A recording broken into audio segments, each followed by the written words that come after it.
It's very odd in the modern day video game landscape how a single image or video can make such an impression on the initial thoughts of the gaming community. Take the game Rabby Ribby for example. I've seen many people initially write off the game for being a, and I quote, ecchi bunny game for weebs. Sure, it has elements of fan service and anime tropes, but many of the same people who are looking for that focused Metroidvania with great boss battles and depth won't give it a chance because of that single image, despite the fact that it is very much a fantastic Metroidvania. It's frustrating, and it doesn't help that that same single image can also be why someone clicks on a video review via the YouTube algorithm. Sort of a catch-22 from a YouTube reviewer perspective. I say all this because I want to emphasize to never judge a game by one image or one take. And luckily for us, the Rabby Ribby developers, despite making a game that I would consider extremely overlooked, got to make a spiritual successor to it, in Tevi. Tevi is a Metroidvania with bullet hell elements that has you exploring a gigantic world, facing bosses, traps, and so much more. It is $29.99 and came out on the PC on November 29th, 2023, and for some reason $34.99 on the Switch. It will be coming to the Xbox Series, PS4 and PS5, and Xbox One in 2024. But before I begin this review, this key was obtained from the developer for review purposes. That won't change my opinion of the game in the end, but you should know that because of FTC guidelines, as well as the whole morals thing, you know? The intro was long, I get that, so let me just get this out of the way right now. The main score. Bam! Yes, the main score is a 98. It's one of the highest rated games on this channel, if not tied for it. If you're looking for a general yay or nay without anything, gameplay or story-wise, to be even the smallest bit spoiled, there you go, you can leave. But for those of you who want more information, don't worry. I won't spoil anything significant from a story perspective, but I will explain why Tevi may be one of the best Metroidvanias I've played, hitting along the same quality of games such as Hollow Knight and the Castlevania Game Boy Advance and DS games. Yes, that good. Let's get into why, shall we? You play as Tevi, a smart and resourceful engineer who is helping her father to find astral gears, devices that center around the use of mana. You're helping your adopted father attempt to research them when you're drawn into a series of events that, of course, are at the center of the fate of the world, because, well, hero story. But you get two major helpers along the way. Celia, an upright yet devious angel Magitech who's doing everything in her power to please her superiors. And then you have Sable, a free-spirited demon devil whose innocence rivals the best little girls from anime and games. This trio is at the heart of Tevi, but let's focus on the gameplay first, as it's the core of why you're probably looking at this review in the first place. As mentioned, Tevi is a Metroidvania, but it will have a distinct feeling from the get-go. I'll divide the gameplay into combat and exploration, and I'll start with the combat. Tevi's main melee weapon is her dagger, and it has a small to medium range on it. You have one main melee button, but don't think that means your options are simple or there aren't secondary buttons you can use. There's a combo system that's tied with the game's skill tree equivalent here, and that can lead to a lot of options. You have your basic 3-hit combo that you would see in most combo fighters here, but you also have more advanced skills, such as throwing enemies in the air using an up attack to juggle them, or spinning around with a giant wrench to hit enemies multiple times, maybe even slamming down for a ton of damage to finish it off. The combo system has elements of spectacle fighters like Devil May Cry, and like that game, you're not only tied to melee combat. Celia and Sable are infused into your orbiters, which are small floating balls that can fire ranged attacks. You could switch between both, what I'll refer to as the angel and demon forms, with each of them having an eventual 3 different bullet types with various properties that can be unlocked. Generally, Celia's bullets will hit in one go, or may have homing properties, while Sable's will pierce through enemies or even inflict status effects. These bullets use mana, which regenerates rather quickly, and having 100 mana or more will lead to a charge shot with extra properties like extra damage, ranged, or the sort of special things I mentioned above. Don't think that 100 though is just a full meter, because well, by the end of the game, I had 600, but the extra charge shots basically happen over 100.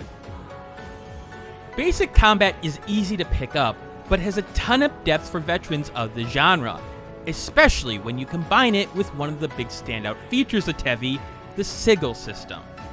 Consider the sigil system like a skill tree that you can reassign at any point, and you have a certain amount of points to allocate depending on your level, your findings in the overworld, and even other sigils. And a majority of them aren't just your typical stat boosters that you'd find in many Metroidvanias. Sure, there's a tiny few of them, but they range all over the place otherwise. You can add elements to combos, even extending combos at the cost of small damage. Some of the skills, like the spinning wrench, come from these sigils. But again, it's the sheer variety beyond that that fascinates me.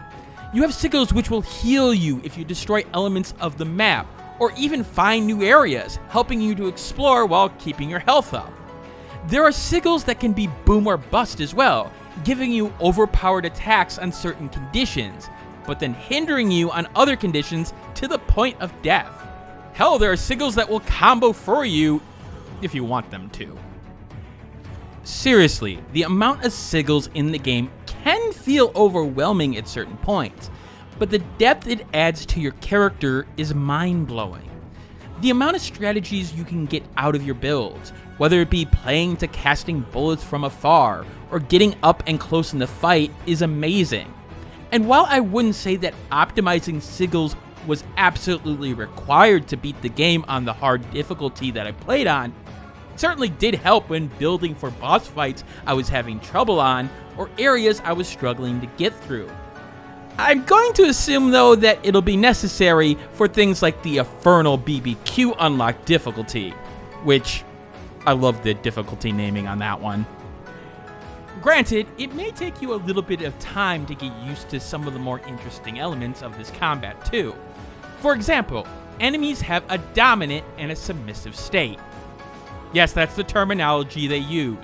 And while it alludes to things found in the red light district, it's also a somewhat useful description of what enemy status of their attacks are.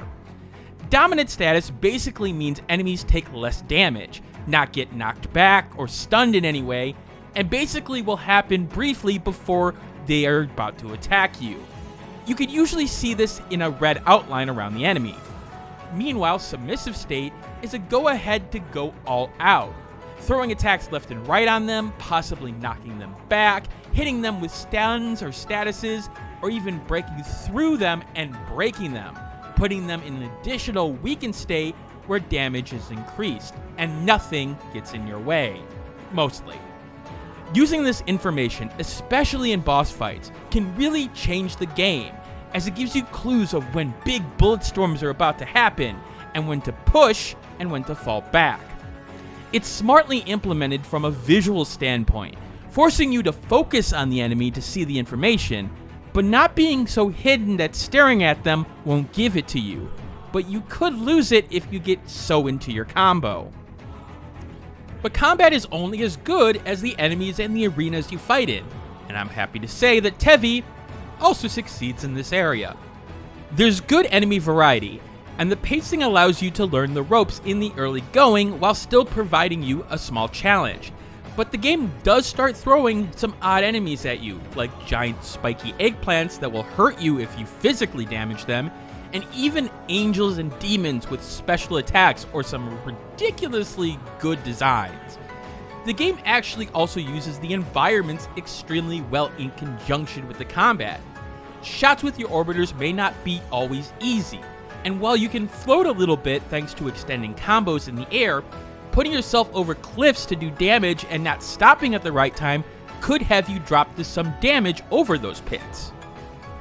Nowhere is the complexity of combat more apparent and at its best as in the various boss fights of the game, which are not only fun and pushes you to the limit, but never felt overbearing or even frustrating, despite some of them taking a few more attempts than I would like.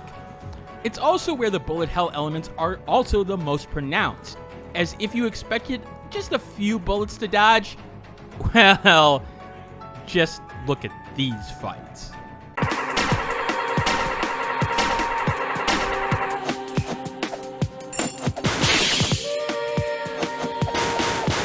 この声に魅了されよ。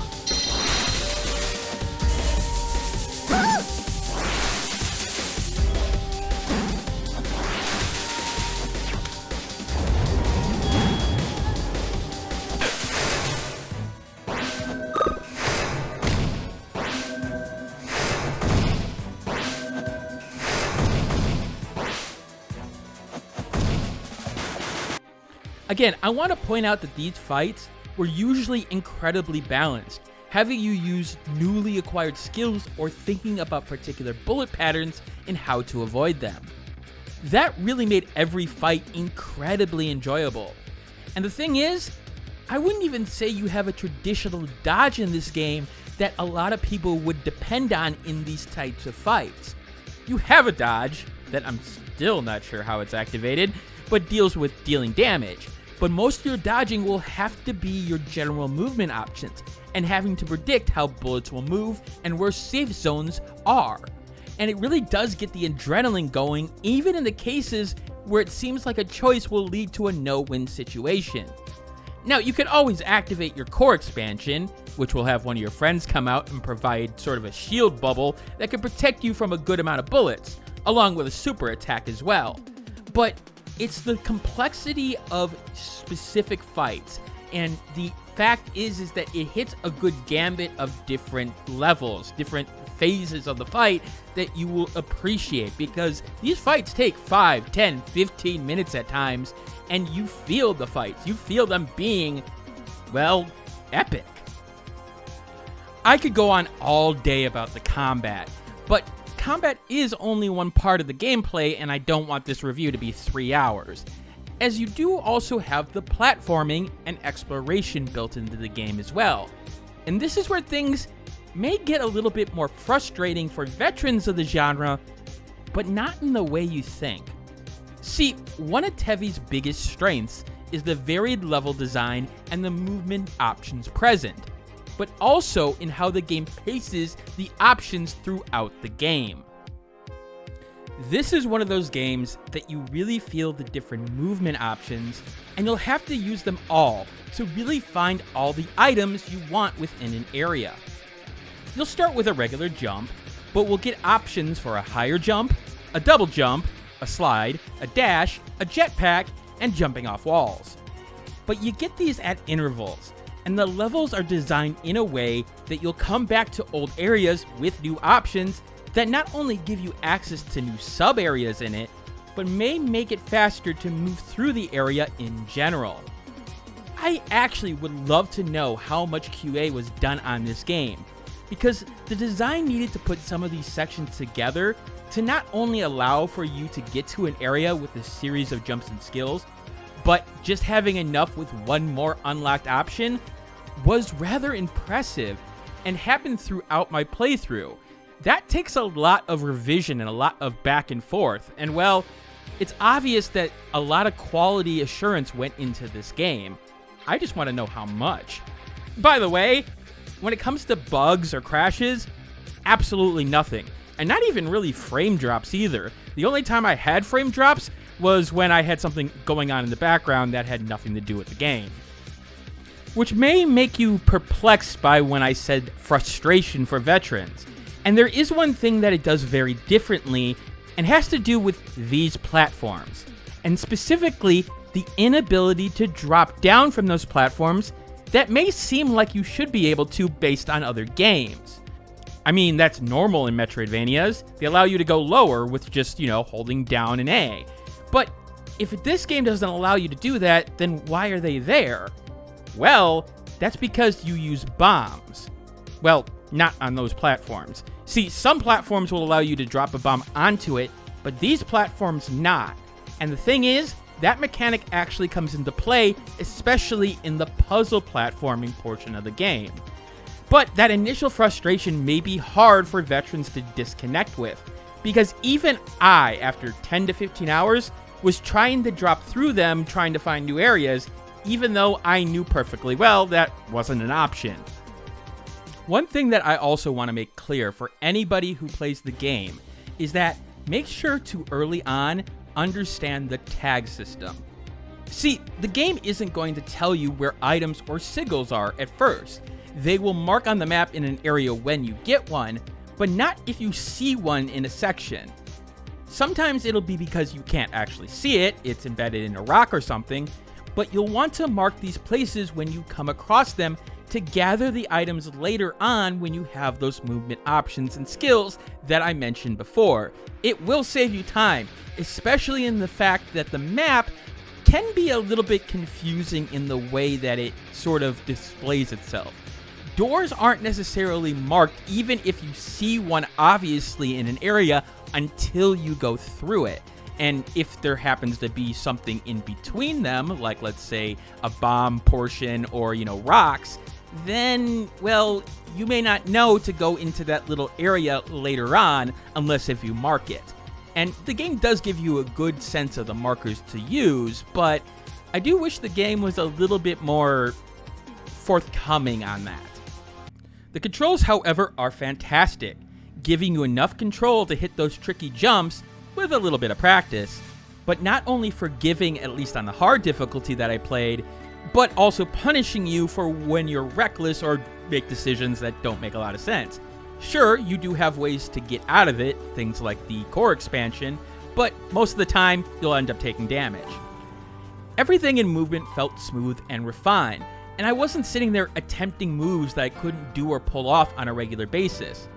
It's the type of game where the precision of hitting the right buttons in a row were rewarded, and I could count on it 100% of the time.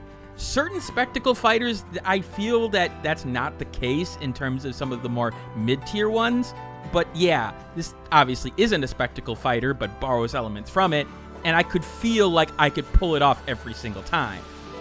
Really, the only thing that I had trouble with on the controls is actually something I'm going to chalk up to my own brain not working properly. I kept on confusing the bumpers of which one was Celia and which one was Sable, to the point where I actually put colored tape on the bumpers to force me to remember. Getting old sucks at times, doesn't it? Level design never feels repetitive, and it seems like the developers went out of their way to try to create vastly different environments, traps, and enemies to signify the different biomes, and to make them feel distinct. It's vastly helped by the differences in presentation, of course, but even then, there were things to look forward to, like timing platforms and movement, or even avoiding giant lasers, or just tanking them and eating a lot of health items.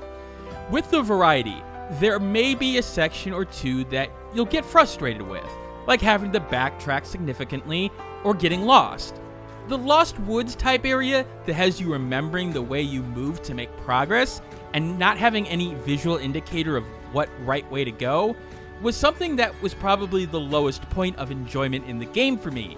Even though, when I think about it, it wasn't that bad in the big picture, it's just that the number of screens that you had to go through and remember was a little bit much, and I don't want to go back in 100% that area because it's in some of those portions where you'll get that 100%. Now, if you're a proponent of games needing a certain amount of play hours per dollar spent, well, I'm here to tell you that that'll probably change as you grow older because God forbid I have time to play all the games. But two, you're not going to have any problems here. Even with a guess that 7 hours of my playtime was idle, I was able to complete the game with 89% of the map unlocked, only 50% of the items unlocked, and 162 sigils at around 30 hours on hard mode. let's just say that there's plenty to do here to grab and a lot to do to get 100%. And a lot of the fun is trying to get the items specifically, because the game doesn't just put them in the obvious places. They'll put them behind fake walls, in spots where you can bomb and find a secret. They'll be behind bricks that only a specific type of shot can break, or even an upgraded bomb that has to be launched in a certain way. I never got bored for hunting and looking for additional items in this game from an upgrade perspective. In fact, I want to see the next sigil or EP upgrade to get so that I could refine my character even more. And I have to commend the developers here for being respectful of my time in not extending the game artificially, but helping in other ways that made the experience that much better as well. One of the smartest decisions that Tevi made was the item drop system. See, most of the health items will be created by you, and you will make it through materials you obtain from enemies.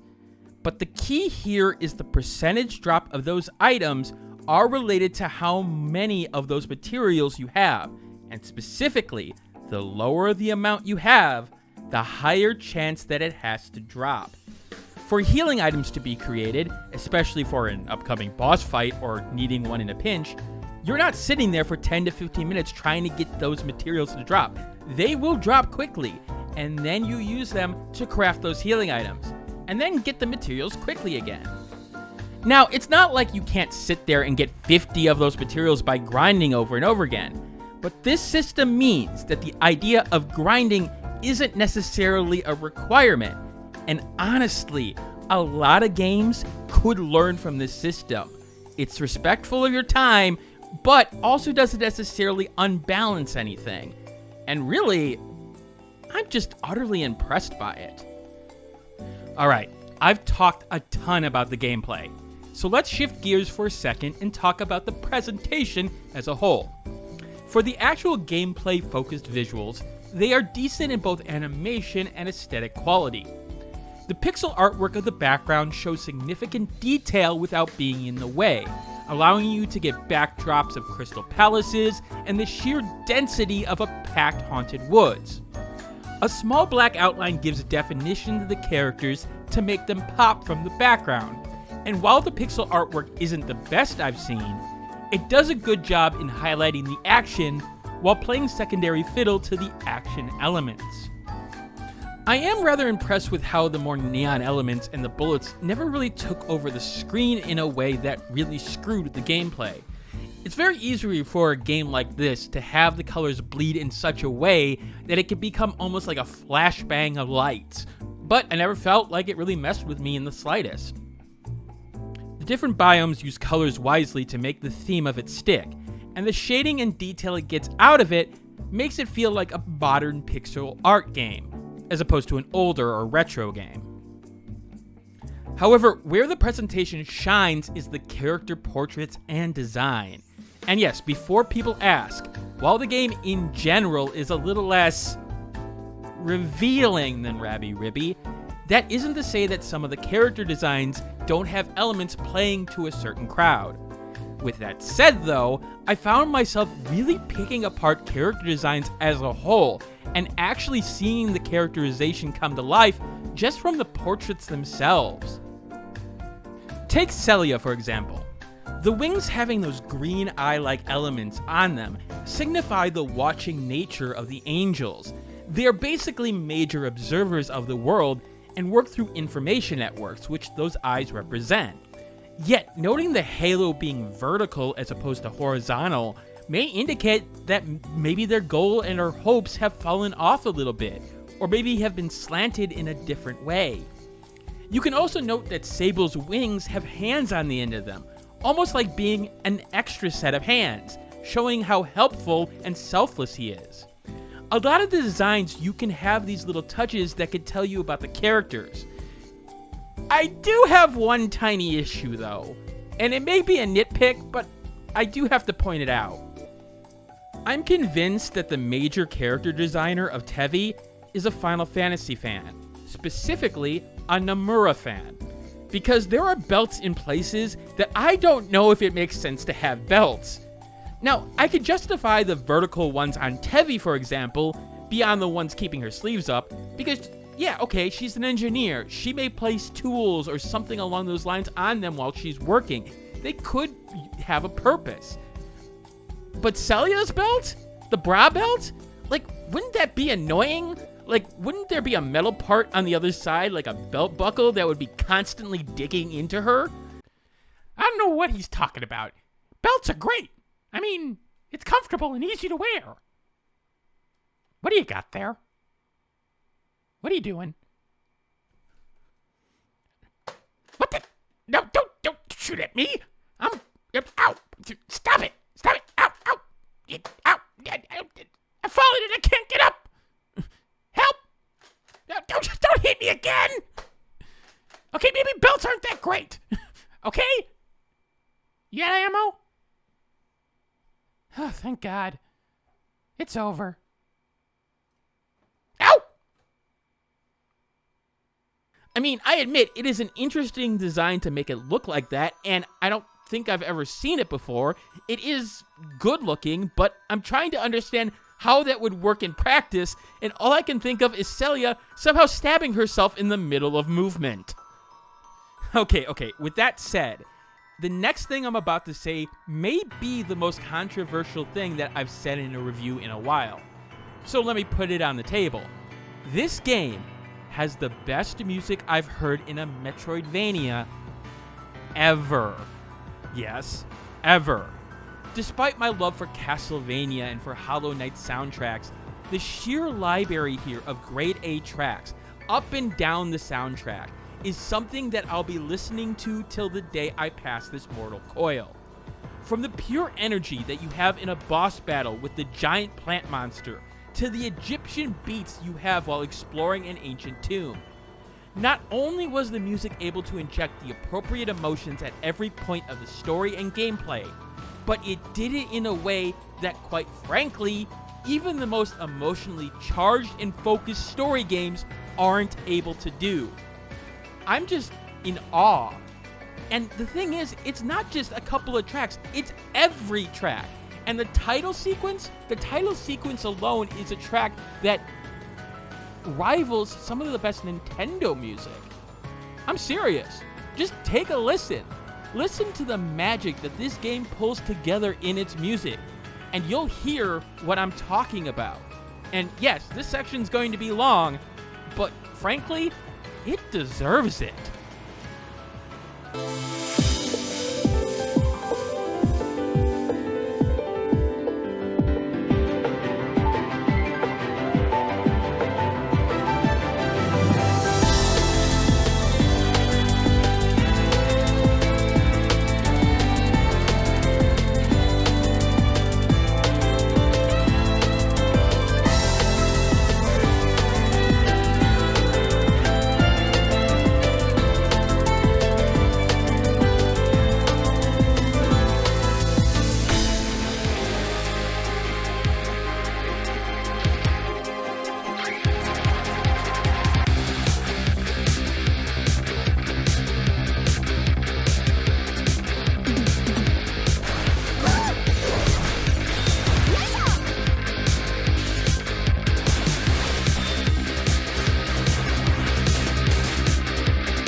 Let's also talk about the voice acting.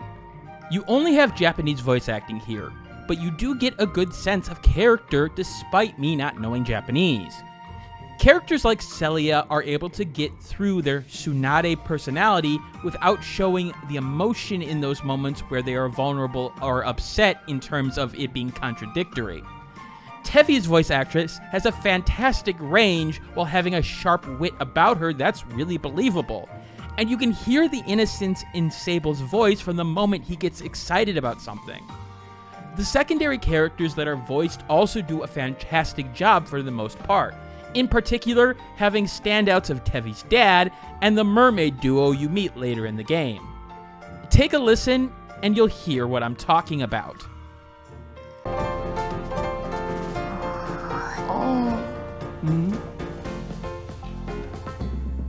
この世界の未来を守る大事な大事な研究。そこになぜウサギの写真が必要です？あの変態親父。一体いつこんな写真撮ったのよ。うわー、すっごくとっても芸術的で刺激的で、この写真見てたら何かムクムクしちゃったら私が容赦なくお仕置きしてあげるけど。手伝いますわ。嘘です。ムクムクとか全然。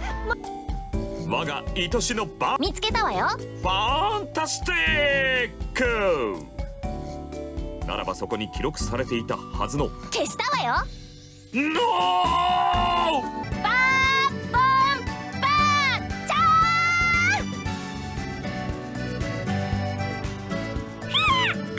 ー。なんじゃなんじゃ。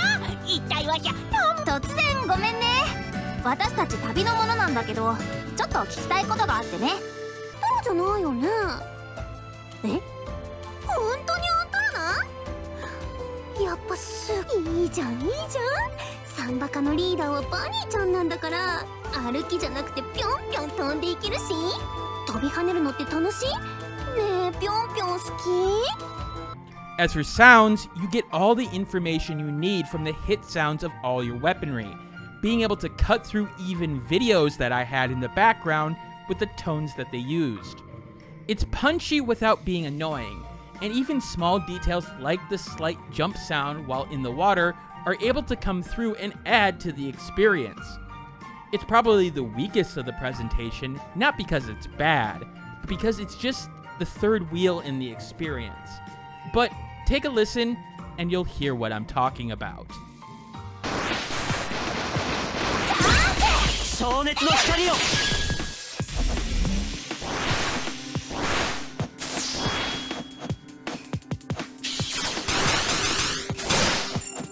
リア手伝って。天使の力を味わいなさいませ。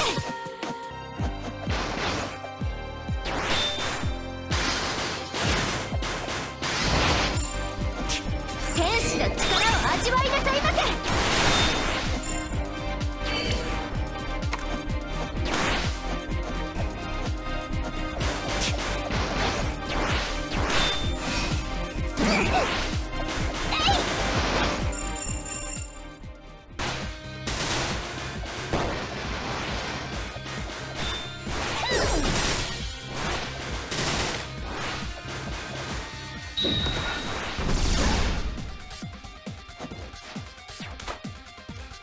Finally, let's shift over to the story, because what may surprise players here is that the story is a good chunk of the game, and it's intriguing and fun to follow. And while I was expecting good things considering Rabby Ribby, I didn't expect it to be as strong as it was here. Now, of course, I won't go into spoilers or anything that I feel like are spoilers, and I'll just talk about it generically. At the core of the story is what I refer to as the Three Musketeers, Tevi, Celia, and Sable. They are in the most conversations and are able to work off each other well, having strong personalities that could have been always at odds with each other, but they're able to work together for the common goal, not only from a story perspective, but from an emotional and humor perspective. For example, Tevi's straightforward nature in trying to determine what is going wrong with a female android, leading her to go under the clothes to start tinkering with things, which causes Celia to react harshly about the improperness of the situation, covering Sable's eyes from what's going on, who has no idea what's going on because of his innocence.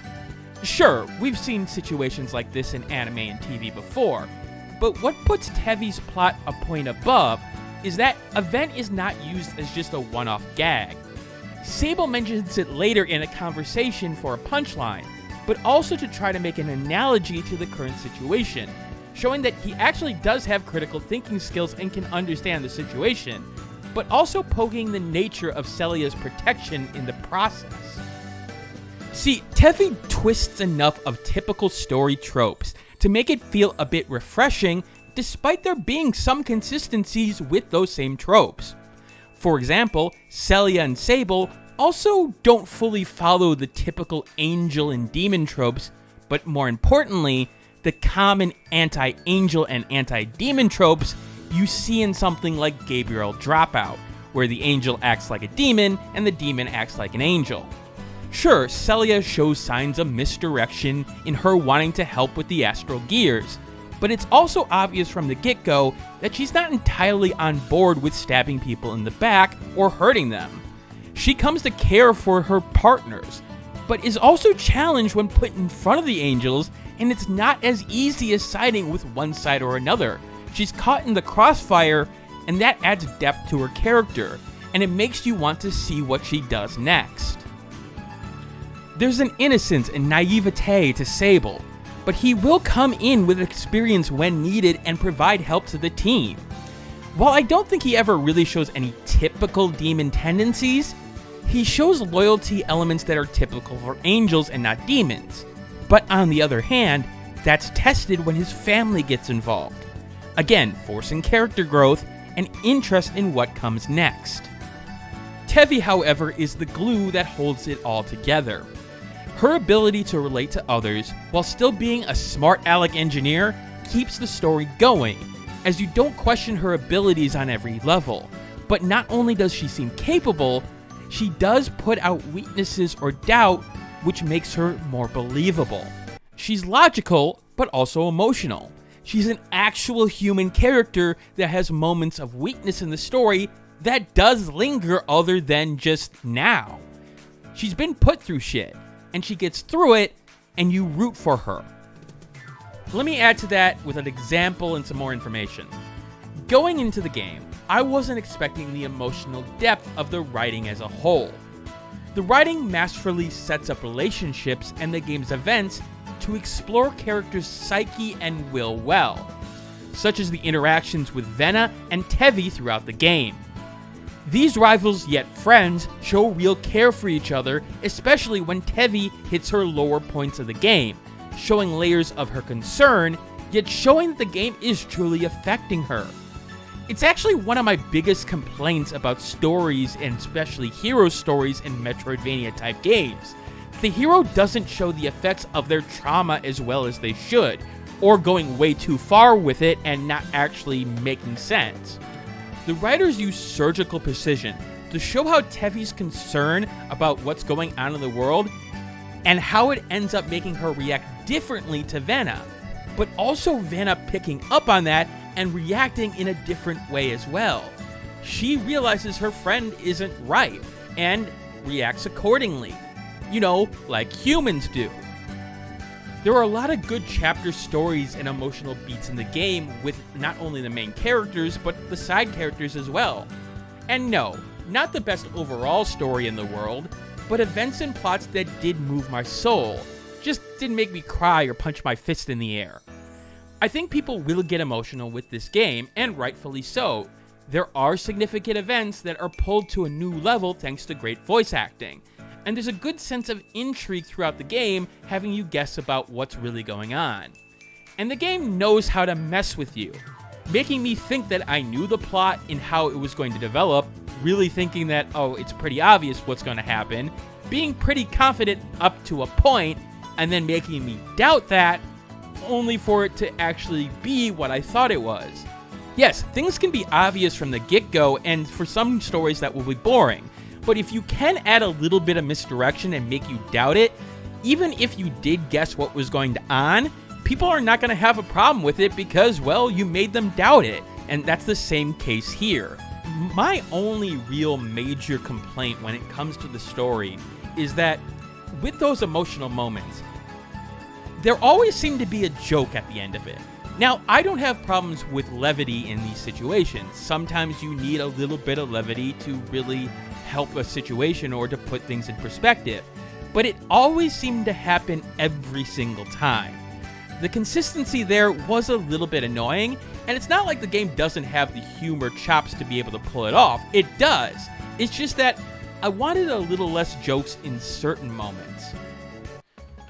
Considering I'm almost hitting the 40-minute mark of this review, let me wrap it up. Tevi is a masterpiece that luckily seems to have at least gotten an initial push to be successful for Cray Spirit, and they have earned it. Not only does the game's masterful combat have significant depth that uses the level design masterfully to make you want to find the next challenge and find the next area to explore, but the story has the emotional weight to stand with some of the best in the genre and beyond. And that dynamic between Tevi, Celia, and Sable feels like the Three Musketeers for a new era, but makes me hope that there's somehow an anime series is spawned from the game's hopeful success. The presentation is beautiful, the music is a masterclass that I have to get onto my playlists, and there's no other game this year that isn't in the mainstream that is worth your hard-earned money and time.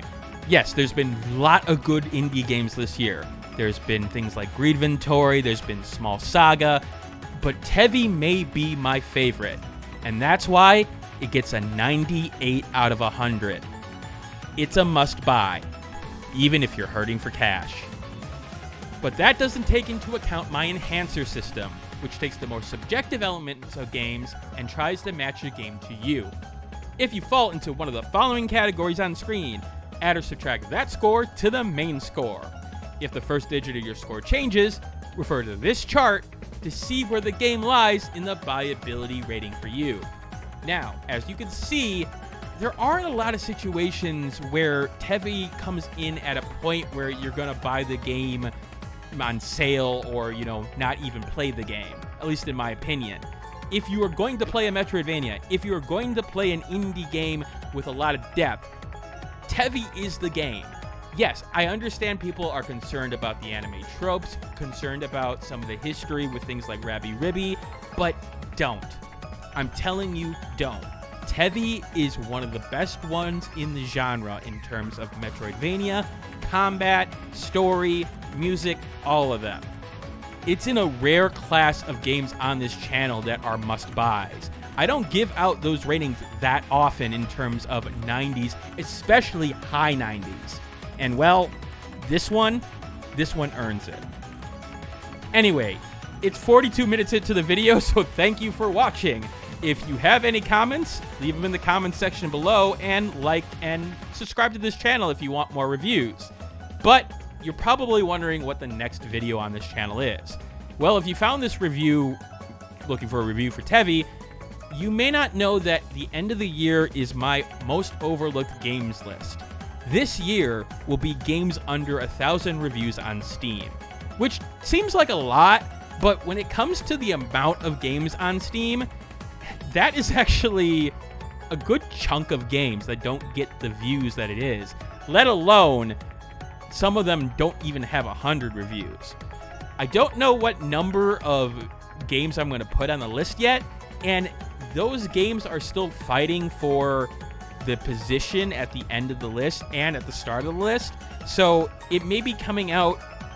I wanted it before the Christmas, I wanted it for the 21st, but honestly, it's probably going to come out on the 26th through the 28th, just because I'm going to need that time. I mean, this review is literally 40 minutes long. Anyway, I thank you for watching, and as always, keep on gaming.